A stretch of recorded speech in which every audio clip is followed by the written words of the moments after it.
ये पहले मूर्ति पूजक परंपरा में जन्म लेने के बाद समझना होगा, सीखना होगा।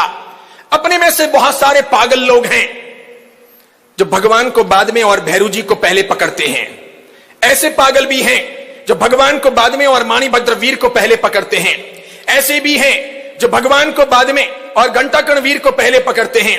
ऐसे भी हैं जो अंबिका, चक्रेश्वरी या फिर कुलदेवी अथवा फिर कोई ज्वाला मालिनी, पंचांगुली अथवा कोई सरस्वती और लक्ष्मी को पहले पकड़ते हैं और भगवान को बाद में, अथवा भगवान पर इतना ध्यान नहीं देते, इन देवी देवताओं में रचे पचे रहते हैं। उनके लिए क्या कहा जा सकता है?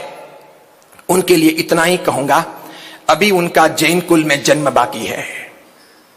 अभी उनका जन्म नहीं हुआ, अभी वे गर्भ में हैं, जिन शासन के गर्भ में हैं, अभी उनका जन्म बाकी है।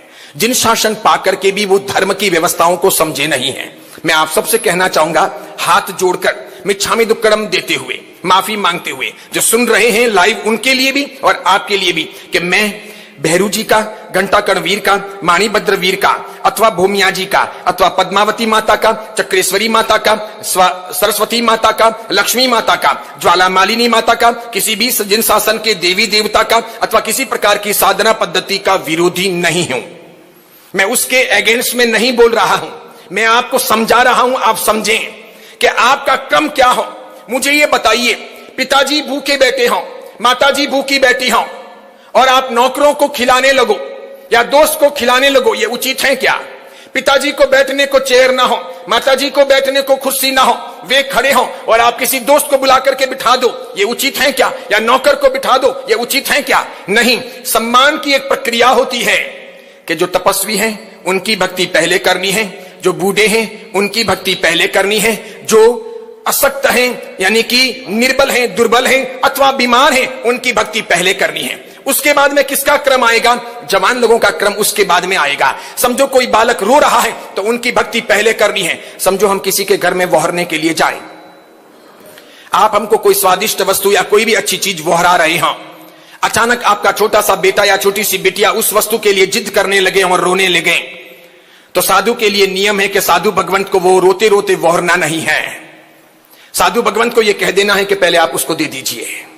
समझो एप्पल का एक पीस आपने वहराने के लिए या केले का एक टुकड़ा वहराने के लिए हाथ में लिया और आपके नन्हे से बच्चे ने, पोते ने, पोती ने, बेटे ने या बेटी ने हाथ खड़ा किया, लंबा किया, या मम्मी का हाथ पकड़ा या कहा मुझे दे, मुझे दे, मुझे दे, तो महाराज साहब का कर्तव्य होता है कि महाराज साहब पहले उसे ना वहरें, क्योंकि वो बालक है, उसे रुला करके नहीं वहरना है, उसकी आत्मा को सता करके नहीं वहरना है, उसे दुख पहुंचा करके नहीं वहरना है, उसे दे दीजिए। अब समझो एक ही केला है और उसने मांग लिया है, तो महाराज साहब न वहरे, उसे दे दिया जाए।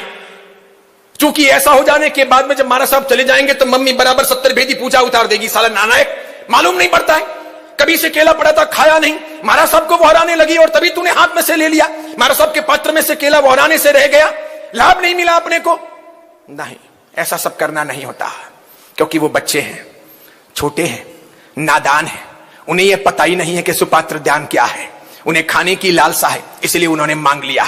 ठीक उसी प्रकार बालकों को, तपस्वियों को, बूढ़ों को, माता पिता को, वडीलों को पहले देना होता है, बाकी लोगों को बाद में देना होता है। अब भगवान की भक्ति में तो आप 100 खर्च करो और भैरू जी, घंटाकर्ण महावीर या फिर नाकोड़ा जी, अरे भैरू जी, घंटाकर्ण महावीर या माणिभद्र वीर के लिए 1000 खर्च करो, इसका मतलब आपके दिलो दिमाग में क्या है? अरिहंत है, अरिहंत की वैल्यू है, अरिहंत परमात्मा के प्रति आपका समर्पण भाव है, आप अरिहंत की भक्ति को जिन शासन में समझे हो, नहीं समझे हो। इसीलिए देखिए, अब सब लोग सुनिएगा, जिन शासन में जन्म लेना अलग बात है, जिन शासन में जन्म लेना अलग बात है और जिन शासन को समझना अलग बात है। सब ट्रस्टी सुन रहे हो ना? जिन शासन में जन्म लेना अलग बात है और जिन शासन को समझना अलग बात है।